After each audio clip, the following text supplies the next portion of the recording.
it shall come to pass. Mark 5. Go Matthew 7 and Mark 5. I want you to get Matthew chapter 7 and Mark 5. Matthew chapter 7, Mark chapter 5. When you have it, say, I got it. Matthew chapter 7, Mark chapter 5. When you have it, stand to your feet. If you don't have it, stand to your feet as we give reverence to the Lord.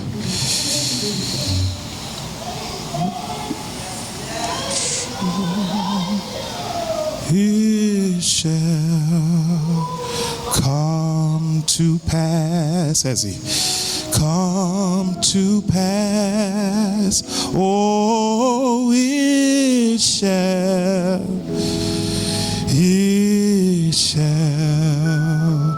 come to pass, come to pass. That's for somebody. Oh, it shall come to pass. Mark 5, Matthew 7. Matthew 7, verse 7. Ask, and it will be given to you. Seek, and you will find. Knock, and the door will be open to you. For everyone who asks receives. The one who seeks finds. And to the one who knocks, the door will be open. Go to Mark chapter 5, verse 21. Mark chapter 5, verse 21. Jesus got into the boat again and went back to the other side of the lake, where a large crowd gathered around him on the shore. Then a leader from the local synagogue, whose name was Jairus, arrived. When he saw Jesus, he fell to his feet, pleading fervently with him. My little daughter is dying, he says. Please come and lay your hands on her. Heal her so she can live. Jesus went with him, and all the people followed, crowding around Jesus. A woman in the crowd suffered for 12 years with constant bleeding. She suffered a great deal from and went to many doctors. And over the years, she spent all her money to get better. In fact, she gotten worse. She had heard about Jesus, so she came up behind him through the crowd, touched his robe. For she thought to herself, if I can touch his robe, I will be healed. Immediately the bleeding stopped, and she could feel in her body that she had been healed of her terrible condition. Now this lady's healed. Jairus is watching. His 12-year-old daughter is sick. He's watching her get healed. But he just told Jesus his daughter is sick. Jesus stops and blesses somebody else before he gets to his blessing. Look at your neighbor and say, neighbor, you're next. You talk to the wrong person, they don't like you. Look at somebody else, say, listen, neighbor, you're next in line. Now on your way to your seat, I want you to ask your neighbor something simple. How long? No, you talk to the wrong neighbor. Lord have mercy. Ask your neighbor, how long you gonna wait? And I dare you look at somebody else and say, until he answers me. And that's a reason to shout. Give God some praise right there. How long you gonna wait? I'm gonna wait until he answers me. You may be seated in the presence of the Lord. Lord have mercy. Patience is defined as the quality of being patient as the bearing of provocation. That means, watch this, you go through a deliberate testing. Deliberate testing. God is testing you deliberately because he's trying to get something out of you. God never tests you for no reason. It's not that he wakes up, because he doesn't wake up. God never slumbers nor sleeps, but he is always up watching you. He says, I have watched you, I formed you in me, and I am now testing you to see where you are. Somebody say provoked faith. God is trying to provoke your faith. He needs you to get up from where you are. He needs you to open your mouth, and when you ask him, he needs to see if you'll be patient enough to wait. Somebody say wait. Wait without complaint. That's hard. Loss of temper. Irritation. How many of y'all get irritable when you're waiting for stuff to happen? You get irritable. Y'all playing with me in here. You waiting. You are irritable. Watch this. The woman has been on her cycle for 12 years. She's irritable. Y'all not talking to me in here. She's upset. She has to be mad that she's been losing blood for 12 years. Somebody say patience. Patience is the ability or willingness to suppress restlessness or annoyance. Watch this. You got folk that annoy you. You got things that annoy you. You got people that don't just annoy you. It's the whole environment that you're in that annoys you. Can I get anybody in here to help me?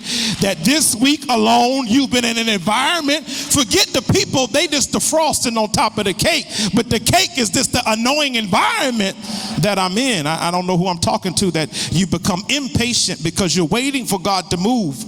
And God is saying, I'm provoking your faith. Somebody say, provoke your faith. Provoke your faith. Aristotle says, patience is bitter, but its fruit is sweet. It's bitterness to wait for God. You become bitter because you've asked God, you've knocked at the door, you've been seeking him, but you've gotten bitter. Bitterness is on your face. Bitterness is the cousin of discouragement. You get discouraged, you get bitter. You see people, you ever go in an environment that seems depressed, is because there's a bunch of people that have been discouraged to the point that they don't want to fight no more. So when I don't want to fight no more, I just walk around and I'm bitter. My face is mad. I look like I've done sucked on 12 lemons. I'm mad, watch this, because my life has been discouragement after discouragement, put back after put back. But God says, be patient. I'm about to move on your behalf. Look at your neighbor and say, wait. It's hard not to get bitter when you are in delay. I'm in delay because I'm waiting for God to do something and I feel like he's delaying me. Anybody ever try to get approved for a car and you got excited when you was about to get that car and they told you you had to wait? Because they needed your credit score to go up by 10 points. So they said, wait another month for your next credit card. I'm talking to the wrong people. Y'all don't go through nothing in life. When they say, I need you to take some stuff off your credit, I need you to build your credit up. So you are in delay. You need a car. Well, how am I going to get my credit up when I got to go to work?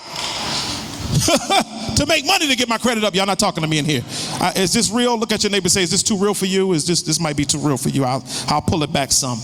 I'll pull it back some. This is too real. This might hit some of y'all toes. That you get discouraged, watch this, when other people are being blessed and you seem to be still sitting in delay. Who am I talking to? That other people are being blessed and it seems that God is passing over you. But God says, I'm not passing over. I see you right there. But my power does not respect a person or time. I'm coming back for you. Look at your neighbor and say, God is coming back for you. Y'all ain't talking to the right person. You need to talk to somebody else. Some of y'all ain't shouting about 3 weeks. Look at somebody else and say, God is coming back for you. I promise he's coming back for you. He's coming back for you. Steps to the process of patience. It's interesting. The interesting thing is that everything is done in heaven. We learned last week that everything is done and created in heaven for you. But the problem is my waiting for the manifestation for it to happen on earth. That's my problem. That's my biggest issue, is that I'm waiting for God to move on what I believe is done in heaven, and I'm now waiting for him to bring it to pass on earth. Look at your neighbor and say, it's coming to pass. It's coming to pass. It's coming. It's coming. You got to wait. Everything, watch this, that you get from heaven is provided by the production of your faith. So I have to produce faith to God so he can trust that what he's going to give me, I'm going to take care of. because it's going to take faith to keep it. I'm going to talk to this side over here. Y'all looking at me funny. God says, I got you waiting right now. You're in delay. Watch this, because I'm waiting for you to produce the type of faith you're going to need to keep what you're asking for. You asking to get married. You're asking for a new house. You're asking God for a car. You asking God to send you somebody that'll love you the way you need to be loved. And God says, I'm going to send it to you, but I need to know you got the faith to keep what he's going to give you. Look at your neighbor and say, can you keep it? Can you keep it? Watch this. It's interesting that the steps I'm waiting for God. I'm waiting on the steps that he's given me. He says, order my steps, right? When I say order my steps, Lord, I'm trusting God, because if he's ordering my steps, watch this, the steps that he has me going in is not always the steps I want to take. Can I be honest with you? There's some times, there's some seasons. Anybody in here besides me know when you about to go through some craziness? You see it coming. You can feel it in your body like, Lord, I see it. And God says, watch this, you're going to have to step through that to get where I want you to be. Yeah, you're going to have to step through. I know it's hard. I know it's tough, but you're going to have to step through. You're going to have to believe in me. You're going to have to trust with me. Look at your neighbor and say, every step, every step. Every step you take, God is saying, I'm strengthening you. I'm pushing you to that next moment in life, and I want you ready. I know that this season that you're in right now, somebody say now. I'm in a tough season right now, but God says that's not your last step. You are in the middle of it. Somebody say, I'm in the middle. I'm in the middle. You are in the middle of the journey. You are in the middle of it. God says if you just keep moving, keep stepping. Look at your neighbor and say, keep on stepping. Keep on stepping. Don't stop stepping. Don't stop moving. Keep on stepping. There's a song I like that says, keep on trucking, baby. Keep on trucking. Y'all don't know who that is, but he says, keep on trucking. You got to keep moving. Don't stop now because it seems rough. God says, keep moving through the season. The reason you aren't blessed is because you stop in the middle of a season that seems to be tough for you. Look at your neighbor and say, it's tough in this thing. It's tough. But I'm going to wait on God. I'm going to believe, and I'm going to keep moving. The Bible says in Psalms 37:23, the steps of a good man are ordered by the Lord. Now you wonder sometimes, God, you ordered this? God, you ordered me to go through this? He says, yes, because I want you to be patient. I'm working on you. Look at your neighbor and say, God's working on you. God's working on you. Interesting thing is, here this man, he is in the posture of praying. He is in the posture of believing, because when he meets God, Jairus falls to his knees at Jesus' feet and he said, my daughter is sick, but I know you can heal her. Look at your neighbor and say, don't change your confession. I'm coming through the field. Don't worry, I'm coming through the field. It's interesting that they said that he is the leader of the synagogue. He is Judas. Here, this woman, he's watching, he's observing. This woman, watch this, she is unclean. If you look at Leviticus 15, it says that this is an unclean woman because she is bleeding. She is hurt. She is bleeding. She is unclean. Leviticus law said, watch this, Levitical law says that she should not even touch Jesus. She not even be in his presence. And if she touched Jesus, Jesus can't now touch anybody else for 24 hours. He can not be around anybody. Watch this, it's so bad. Wherever this woman sleeps, no one else can sleep in that bed. Can you imagine how lonely she is? She is bleeding. She is unclean according to law. But Jesus says, she touched me and she was healed even in her unclean season. I'm trying to help some of y'all that in your unclean season, the season that seems dirty to everybody else, God said, that's the season I'm going to pull you out of. That's the season I'm going to heal you. Watch this. And here it is. This man, he is a Jewish leader, so he understands custom. But watch this, you can't get caught up in customs. That's why church is falling apart, because we get so caught in customs that we forget about deliverance. God didn't ask you what you wear to church. He don't ask you where you come from. God don't care about your last name.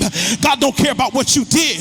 He has no custom when it comes to you. He gonna get to you and he's gonna heal you. This man sees this and he says, now he is a Jewish leader. He knows better. He knows that Jesus should not not touch his daughter now because this unclean woman has touched him.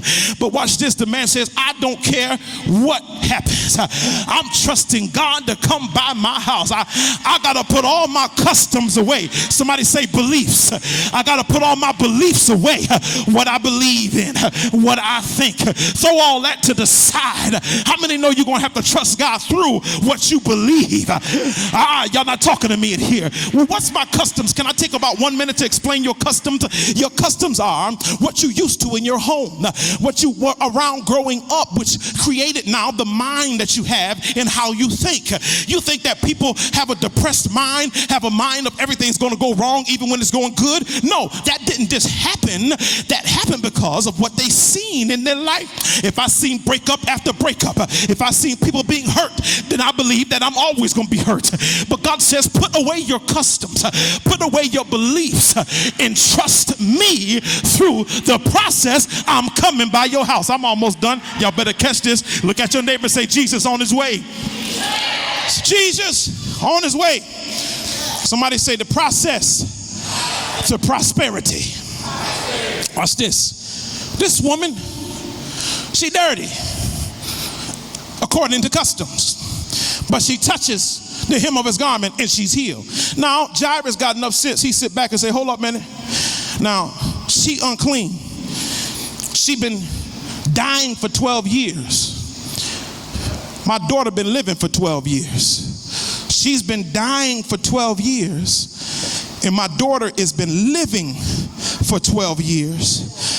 She's been dying for 12 years. This woman been dying for 12 years, but she got faith enough to live again. I don't know who I'm talking to in here. You've been dying for 12 years. You've been living in a relationship that you need to get out of. And I ain't talking about always to my boyfriend, girlfriend, husband, wife. I'm talking about some relational stuff in your life. Some people, you got some cousins that might be holding you down. It ain't always a man or a woman. Sometimes it's somebody, watch this, that's always in your face. God says you're going to have to move that stuff out of your way. I need to bless you, and I got to move some people. I'm moving some folk. Look at your neighbor and say, you got to move some stuff. I'm trying to help y'all out here. I'm almost done. I'm coming through the field. I'm coming through. So she's the process of prosperity is, he sees that. Watch this. What happens when you believe in the Lord, you no longer worry about what somebody look like. Yeah, because when God's going to bless you, he going to use who he want to use. You worried about what it look like, what it look like. Look at your neighbor and say, what it look like, what it look like. You too worried about, watch this, it ain't just what it look like. Watch this. You worried about what everybody said. You know people have not come to church because of what somebody said about the pastor. When it ain't got nothing to do with the pastor on Sunday morning, it ain't got nothing to do with me. It's all to do with God. Because if it had not been for God, I would not be able to stand here. So it ain't got nothing to do with me. It's all to do with God and who God chose to use to bless you. Watch this. God says, I'm going to use this unclean woman, this woman that's unclean. She touched me, and Jairus sees it. He peeps the game. He says, oh, so it ain't about you being unclean. It's about you having some faith. It ain't about who you are. It ain't about your name. She has no doctorates. She's no pastor. She's no leader. She's an unclean woman. Nobody want to touch her. She's been by herself for 12 years. And watch this. Jairus says, aha, it has nothing to do with her. It's all to do with her faith. That's what you got to have. Look at your neighbor and say, by faith, I'm healed. By faith, I'm delivered. By faith, I'm trusting God for this.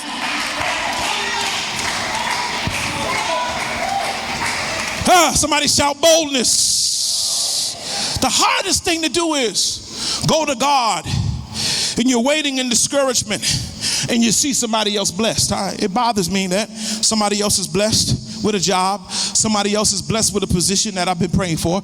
And watch this, and God says, you worried about the wrong thing. Yeah. Watch this. Somebody else healing is your time to shout.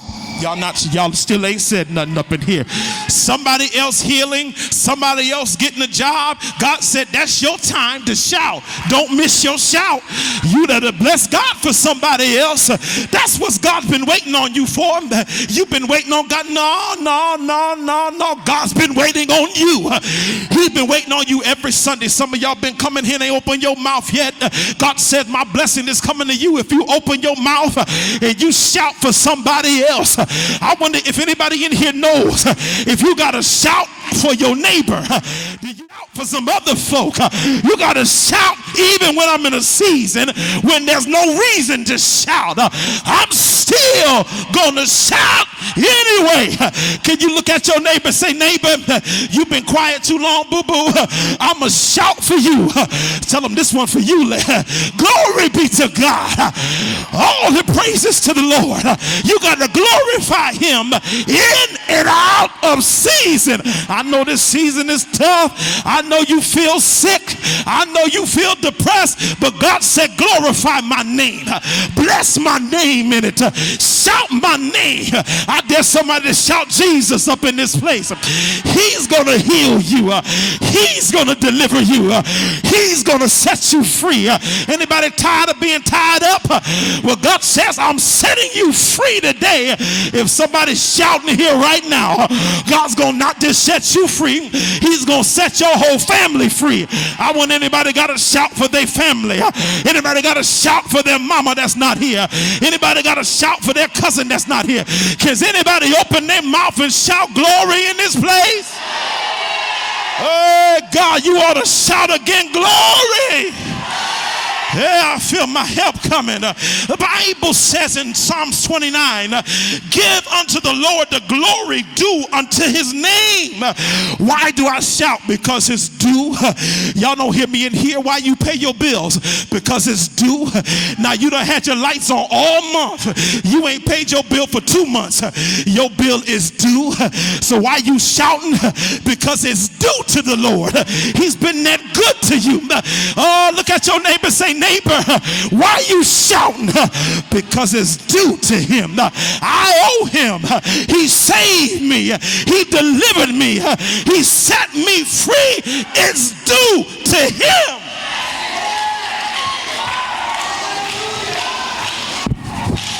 Somebody say fear. Fear is, watch this, I'm almost done. False evidence appearing real. Y'all need to write that down. False evidence appearing to be real. Fear. F-E-A-R. False evidence appearing real. What you talking about, man? Watch this. Here it is. They come. Now he done seen the healing. Watch this. Let me tell you the worst people in your life. You done got your shout on. You done came to church. Spirit was high. And they call you with some bad news. And the news ain't even bad, Sean. That's the whole part. Ain't really no bad news. Just some crap going on in their life that they done caused on themselves. Look at your neighbor and say, you got to hang up on some folk. You got to hang up because they bringing drama into your life. Oh, I need to look at somebody else because they ain't want to talk to you. Look at your neighbor and say, block them. You got to block some folk that's bringing that. You can't stop. I done gave God glory. I done shouted his name. And here they go. Guess what happened? I don't know it. I don't care. Y'all not talking to me. Yeah, Jimmy Crack Corn, and I don't care. Don't call me. Don't tell me. I don't want to know about it. I'm living in the glory right now. I'm in my shout. Don't suppress my praise with your depressed self and your craziness. I'm going to shout to God. And when you get on the phone with somebody today, I dare you just to shout once they get on the phone, glory, hallelujah. What they say, yeah, you know the one that's going to call you. Guess what he did? Glory, hallelujah. You ought to start talking in tongue to them. They're going to hang up that phone. That's what you do to some folk. I got some bad news. No, you don't. Jesus is real. God bless the Lord. At all, I bet you they hang that phone up real fast. You ought to shout when you get on the phone with some people and tell them how good God's been to you. You got to watch some folk. Why you saying this, man? Why you saying this? Here it is. Here it is. He done got through everything. He on his way to the house. They meet him halfway. That's how people are. Can I tell you something? They excited to give you bad news. Lord Jairus, don't come to the house. Tell the teacher to go ahead. Your baby done died. Here they gone. Watch this. I love Jesus. I tell you, Josh, he's a thug. Jesus is real. I ain't got time for no punks. Jesus is no joke. Watch what he does. Watch what he does. He says, the Bible, read your Bible. He said, move out the way. You got to move some jokers out of your life that's causing drama in your life, that's causing mess in your life, that's causing chaos in your life. Look at your neighbor and say, you better move them, girl. You better move them, boy. You got to move them folk that's causing a bunch of trash, don't got nothing but drama. Put them to the side. Oh, your baby's dying. Jesus said, he said, move on out the way. Watch this. And now Jesus, he says, I got some anointed folk around me. He said, I don't need everybody else coming in the house because this stuff is going to be real. And I don't need no unbelievers. Now watch this. And this is the good part here. Watch it. Look at your neighbor and say, watch for weepers. And let me explain to y'all what weepers is. Y'all better put this on Facebook if you don't know no better. These the folk, when in the Bible, watch this. They paid women to come to the house and cry when somebody died. Now remember, he's the leader of the synagogue. So they want his attention. So you got folk that'll cry real loud because they're getting paid to cry. I ain't talking about money. Watch this. You paying them attention. That's all they want. Your attention. Y'all know what I'm talking about now. Somebody die on Facebook. Here they go. I'm so sorry. You won't see them in 6 months. They ain't got nothing to do. They ain't thinking about you. They want attention from you. Look at your neighbor and say, pay them no attention. You got to watch folk that want your attention. They wanted this man's attention because he was a leader. They didn't respect him because of who he was. They respect him because of his position. So they were at the house crying for him because they wanted to pull from his power that he had. So they at his house and they trying to cause a bunch of chaos. They crying in the house. They are, Lord, your baby dead. Jesus said, shut up and get out the house. You ain't got no faith. Get up out of here. Shut your mouth. Fool, go on out the house. He said, Jairus, don't you pay them? And they went on hard to stop crying too. They said, what? Gotta watch folk that long as you paying them attention, they in your face. But soon as you pay them no mind, they going around the corner and they talking about you while they over there. You know, I was over Jairus' house last night and he sit there and put us out because Jesus was there and he gonna do this, that, and the other. You gotta watch folk that'll talk behind your back and cry in your face. Y'all better not hear what I'm saying to y'all in here. You gotta watch some folk that will get in your face, cry, hold your hand, rock you, it's gonna be okay, then get behind your back. You know they ain't got no money for the funeral.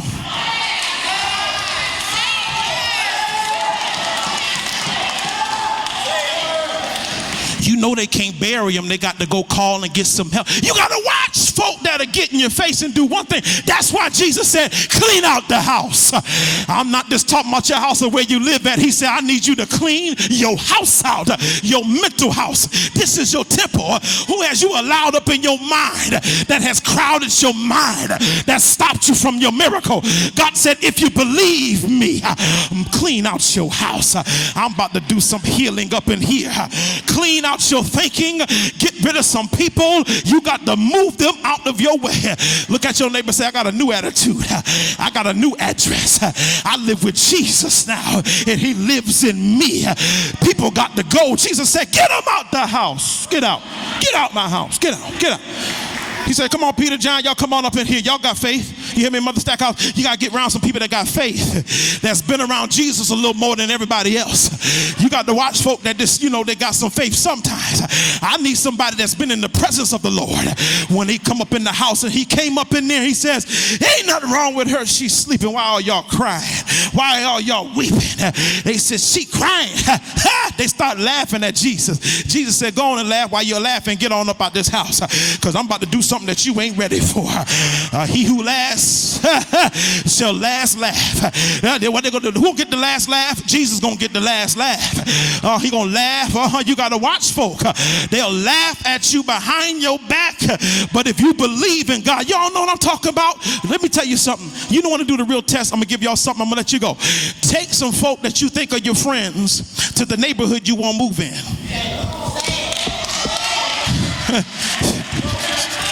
Take some folk to the car lot, you won't get your car. And watch they laugh at you.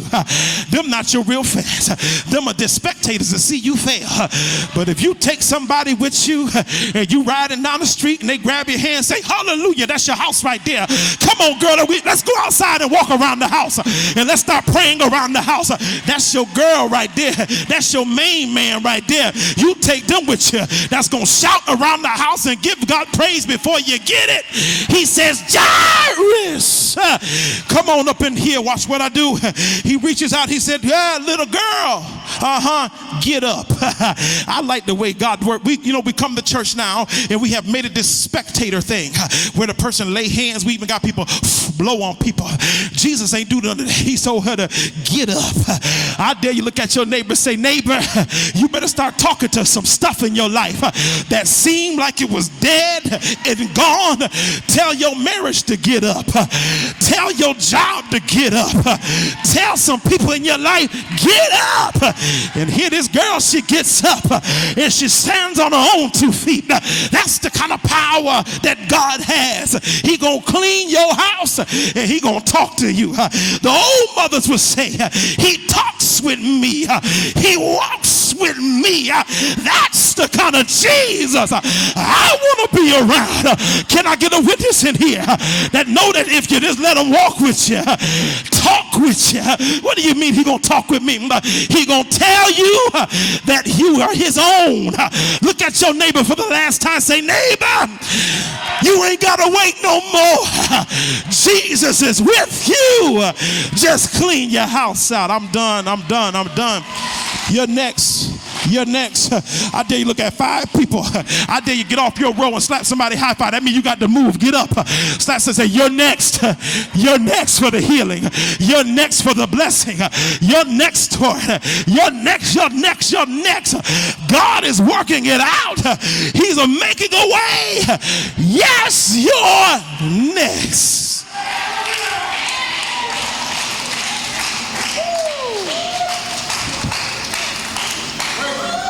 Come on, stand to your feet. You're next.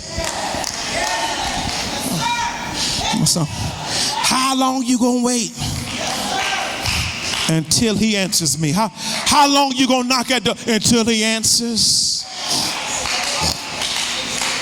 Look at your neighbor. Say, be persistent. Don't give up. Don't give up. Don't give in. God is opening the door.